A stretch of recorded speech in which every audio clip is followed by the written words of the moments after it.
This comes from Truth 2011. He asks, are people underselling how good the bench is considering last year? It was ranked 5th last year with guys like Hamidou Diallo and Joseph as mainstays last year. Yeah, I feel like people are underrating the addition of Monte Morris, getting Alec Burks back, the potential of having Isaiah Stewart come off the bench if they do go with an Asar and Bojan front court along with Duran. Like those are 3 really solid guys coming off the bench. And I used to get into arguments with people on like Instagram where they're like, it doesn't matter if Luka Garza is the 12th man. And I'm like, but it kind of does. You know what I'm saying? Like, if he's your 12th man, your team's not very good. But if he's like your 15th man, your team's a lot better. You know, like depth matters in the NBA. And yeah, truth tell, you're telling the truth, man. 100%.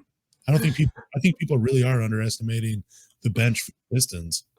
You know, it's funny. The MVP of that bench last year was Alec Burks. And when he was injured, the Pistons had one of the worst benches in the NBA. Alec Burks come back.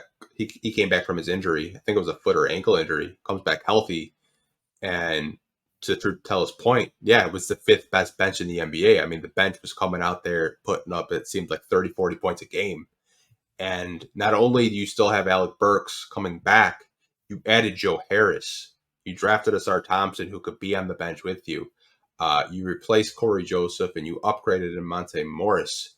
You don't have Hamidou Diallo anymore, but who says Asar can't play that Hamidou Diallo role off the bench? Just be that energy guy. I think there's a lot to like about the Pistons bench. Now, do I think people are underselling it and maybe sleeping on it? I do.